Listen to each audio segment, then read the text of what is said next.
Hey beauties, welcome back to my channel. Today I'm going to be sharing my entire Chanel perfume collection. There are 9 fragrances here in my current collection. I've gone through a couple other bottles in the course of my lifetime, of course. Those are long gone now. The oldest perfume I have here was purchased back in 2013. Still very old, so needless to say, I did not purchase these all at once. I've been collecting over several years now, and I'm going to begin with the newest addition to my Chanel collection. This is the new Coco Mademoiselle L'Eau Privée. It's a new favorite, and it's very different from the other perfumes here because this was created to be a bedtime perfume. So whether you're spending a romantic night in or it's just a little treat for yourself, it could be the last step of your evening routine, it's just the perfect way to end the day. I love this fragrance because it is so light, which is intentional, but it still captures the elegance of the original Coco Mademoiselle. It's a warm floral with keynotes of rose, jasmine, and white musk, described as a delicate, sensual interpretation of Coco Mademoiselle, designed to be worn at night behind closed doors.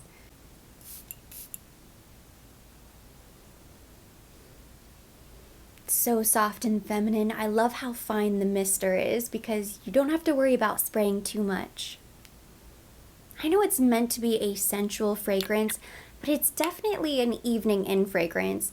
I think some people might get confused and think it's going to be really bold and sexy and a date night perfume, but that's really the opposite of what this is. It's meant to be more of a personal skin fragrance, so somebody has to be really close to you to pick it up. I like to walk through a single spritz right before bedtime, and it just melts my mood. I instantly feel relaxed. You could also spray this directly on your pillow if you didn't want to apply it to yourself, but just so you have it whenever you go to bed.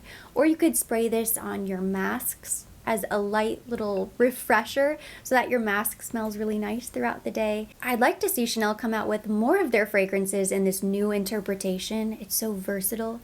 I think an obvious choice would be Coco Noir. That would be a very sexy bedtime perfume. Maybe even Allure Sensuelle. That would be heavenly. But I love the Coco Mademoiselle L'Eau Privée, and I can't think of a better Valentine's Day gift. I also have the original Coco Mademoiselle Eau de Parfum concentration. This is one of the best-selling fragrances of all time. It's definitely one of the most popular, if not the most popular, current Chanel fragrance. I read an article recently that said this was one of the top 10 bestsellers, along with Chanel No. 5, which is pretty incredible for a brand to have 2 fragrances in the top 10 list. I always say Coco Mademoiselle is like the homecoming queen. Everybody likes her. It's just a beautiful fragrance. It might not be your favorite. Maybe this isn't going to be something you purchase and want to wear on a daily basis, but I don't think I've ever met somebody who did not like Coco Mademoiselle. If anything, the number one complaint I hear about it is that everybody wears it. It's too popular. It's been around for such a long time. I believe it launched in 2000, and yet it is still so modern and so beautiful, and sales still skyrocket every single year. That's a huge deal. That's when you know you have a classic perfume. Now this bottle, I think this might be one of the originals. No, it's not quite that old, but it's pretty old, so I don't use this anymore, unfortunately. And you can see, I was starting to go through the bottle. Considering I own so many fragrances and I'm constantly rotating, I really don't go through a bottle as much as this very regularly. It's just a little bit too old. It doesn't quite smell the same. It's not terrible. I probably could wear it, but I just choose not to. I need a fresh bottle. I don't think I'm going to replace this.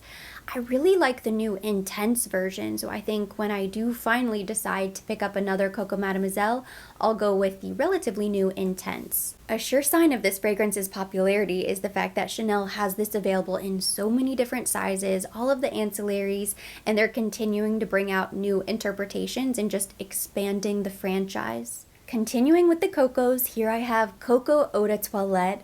I love this perfume. It's a little bit lighter and brighter than the Coco Eau de Parfum, which I used to own as well. A couple years ago, I dropped it on a hard floor and it shattered completely. I had to vacuum up all of the pieces, and for years, every time I ran that vacuum, it would scent the room like cocoa. But after a while, it got really old and stale, and eventually we just had to replace the entire vacuum cleaner. It was so sad. I'll never forget the day I killed that fragrance because it was one of my favorites. I still have the eau de toilette. It's just not the same, which is why I don't really grab this that often. Although I think the Coco eau de toilette suits the Florida climate a little bit better than the Coco, which is so spicy, very intense oriental. It has top notes of Bulgarian rose, peach, coriander, mandarin orange, and jasmine. Middle notes are cloves, rose, mimosa, orange blossom, and clover. Base notes are sandalwood, amber, vanilla, tonka bean, and labdanum. I know it will probably never happen, but I think it's about time that Chanel updates these eau de toilette bottles. I'm not really a huge fan of the boxy eau de toilettes. It's a good thing the fragrance inside is really nice. It's a little bit spicy, floral, very sexy. This is an evening fragrance for sure, even the eau de toilette. It's just very sophisticated. I always think of ladies who lunch. I find that the people who really love Chanel fragrances, the huge Chanel fragrance lovers, they tend to really love Coco, so it does have its own fan club. One of my all-time favorite Chanel perfumes is Coco Noir. Now this bottle happens to be the oldest fragrance in my current collection. This was purchased for me in 2013 by my husband, my now husband, who picked this up as my very first Christmas gift. So this bottle has sentimental value, but it is so old. It's rancid at this point, so I never wear this fragrance. Just like Coco Mademoiselle, I keep it in my collection because they're just nice fragrances to have. I feel like I need to hold on to them, but I do plan to replace them at some point. Since the bottle's completely opaque, I can't see just how much is left, but it doesn't sound like there's much. I used to use this every single day. This was my go-to fragrance. I think I got to somewhere around there. Can still hear a little bit of juice splashing around, but there's not much left in here, so I don't feel like it's a waste. Jasmine, May Rose, Indonesian patchouli, Venezuelan tonka bean, bourbon vanilla, and white musk. It was such a long time ago, I couldn't tell you my first impression of this fragrance, but it wasn't the type of fragrance I would have ever purchased for myself, so I'm very fortunate that my husband picked it out himself and gifted it to me, because I eventually fell in love with this fragrance. I think it is so perfect for date nights, evenings, special occasions. It's so chic and sophisticated. You can just tell by looking at the bottle. If you had somewhere really special to be, this would be the perfect fragrance. It's a standout, absolutely. Next in my collection is Gabrielle, the Eau de Parfum, and I have the 1.7 fluid ounce bottle. So if it looks a little bit smaller, that is why. I love the bottle they created when they came out with this fragrance. It looks so clean and chic. They used ultra thin glass, so it feels really lightweight, almost like it's not glass at all, but it is, so you have to be very careful. And you have these indentations here, and it's meant to represent the fragrance inside. So you have these 4 transparent sides to the glass and 4 really vibrant, sparkling, transparent flowers in the fragrance. It's a combination of grass tuberose, ylang-ylang, jasmine, and orange blossom. There we go.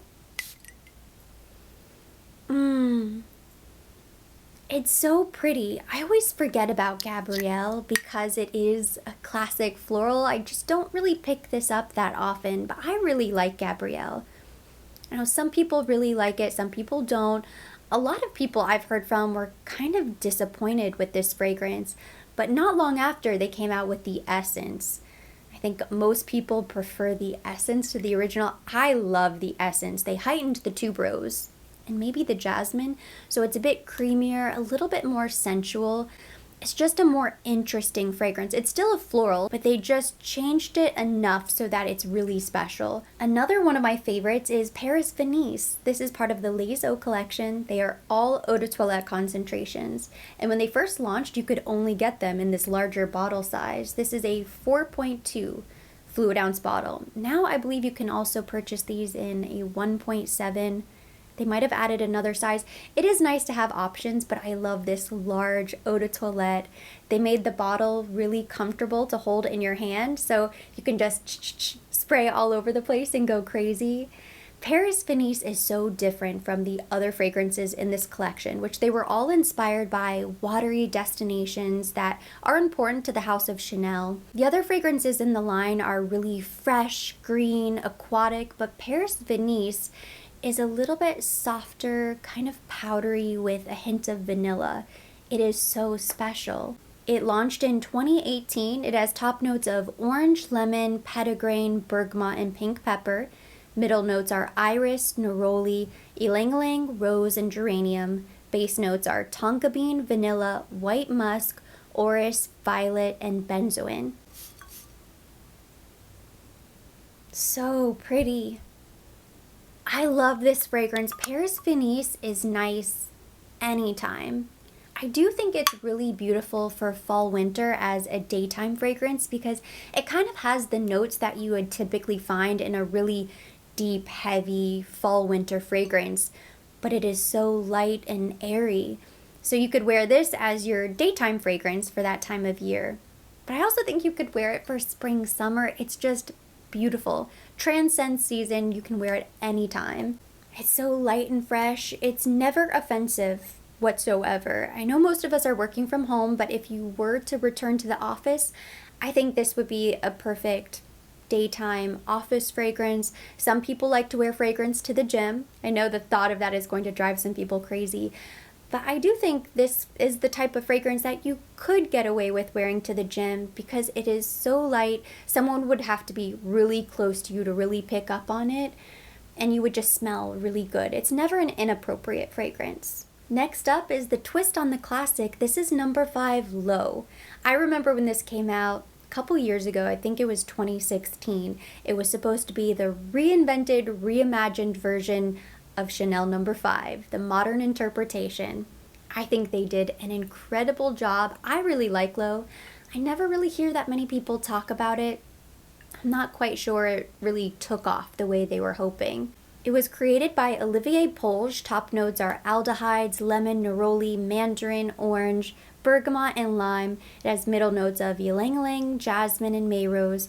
Base notes of white musk, orris root, cedar, and vanilla. Now with this fragrance, you really have to wait for the dry down to properly judge. Initially, it smells so much like the original 5, which could be a good thing. If you really like Chanel No. 5, I think chances are high you will really like No. 5 Low. But the reason this was created was to capture a younger audience. So the target demographic might be turned off initially, but you have to wait. I'm pretty sure this was the first time they ever changed the notes. They added cedar, and I think one other thing they added to the composition instead of just changing the concentrations of the notes. So it is a totally different fragrance. I think it's really beautiful. I think it is modern. I think it's very special. I remember when this first launched, I was convinced this was going to be my signature scent. I was going to wear it all the time. Clearly that did not happen. This is my first bottle. I've used it enough. I don't grab this that often. I grab it every once in a while. I couldn't really tell you why. I guess it's just because now I have so many other fragrances to rotate between. It just never really stands out to me. But I do think it is a beautiful fragrance. Perfect for a Chanel fragrance collector. And I think it's the more wearable version of Chanel No. 5. Even if you loved the original, it's so strong. You might just want to wear Low simply because it's a little bit lighter. The last 2 Chanel fragrances in my collection are both exclusives, which are a little bit harder to get your hands on. I know they carry them in select Saks stores. They might carry them in all Saks. I don't think you can purchase them on the Saks website. You can pick them up on Chanel.com. Or of course, if you live near a beauty boutique, you can smell them in person, which you're probably going to want to do since they're more expensive. So here I have Beige. I added this to my collection only a couple months ago. I think it's been a couple months. Time is a bit of a blur. It could be a full year at this point. I've loved this fragrance for years. This is the ideal floral fragrance in my mind. Unlike No. 5 Low, which is a beautiful floral, but it's a little bit harsh, this is vibrant, creamy, fresh, happy, all of those things wrapped up into one. Keynotes include hawthorn, freesia, frangipani, and a honey accord. I always find it a bit ironic that this fragrance called Beige happens to be one of the most bright, vibrant, colorful fragrances. It has so much personality, but the color beige has so much significance to the House of Chanel. It was one of Gabrielle Chanel's favorite colors, and it represents natural beauty, simplicity, elegance, and that does go hand in hand with this fragrance. It is stunning. It is so beautiful. I am convinced this would be a top-selling Chanel fragrance. If this was available at every Chanel counter, it would just explode in popularity. Everybody would be wearing beige. The people who know about it and know about all of the exclusives, they love it. I think this has got to be one of the best-selling exclusive fragrances. Last but certainly not least is Chanel Gardenia. Here I have the true Parfum version. It's also available in the Eau de Parfum, which I plan to pick up at some point. I think this is my #1 favorite Chanel fragrance. I'm torn. It's either Gardenia or Coco Noir. One of those two is my #1 favorite, but Gardenia is just so special. It's kind of in a league of its own in my mind. One of the best floral fragrances I have ever smelled. It's so simple. Just like Beige, it has that classic, sophisticated simplicity. When I smell this fragrance, I just smell flowers. Gardenia first launched in 1925. It was created by Ernest Beau with Coco Chanel because she loved the camellia, but a camellia flower doesn't have a fragrance. It looks very similar to a gardenia. It has notes of tuberose, jasmine, a couple fruity notes. Base notes include coconut, vanilla, musk, sandalwood, vetiver, and patchouli. Despite all of the different notes, it's just not a complicated fragrance, and that's what I really love about it. When I smell Chanel Gardenia, it smells creamy, floral. I smell gardenia, tuberose, and that's really it. There's maybe a hint of green, crispy freshness, but other than that, I just smell flowers. It's like walking through a garden and there's nothing else to distract you. Clean, bridal, beautiful, the most elegant, feminine fragrance I have ever smelled. Just perfection in a bottle. I know they have since changed it. I think they changed it maybe in the 80s, but I would love to know what the original 1925 version smelled like. Compare the two. And that is my entire collection of Chanel perfumes. There are a few fragrances on my wish list. I'm not sure when I'm going to pick them up because that wish list has grown exponentially. I definitely want to have Allure Sensuelle. I also would love to have a fresh bottle of Coco Noir. It seems like a crime not to own Chanel Chance. That was my very first Chanel fragrance purchase ever.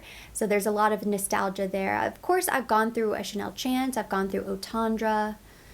What else? And Coco Mademoiselle Intense. That's another one that I want to add to my collection at some point. But that completes today's video. Thank you so much for watching. Hopefully you enjoyed it. If you did, give it a thumbs up.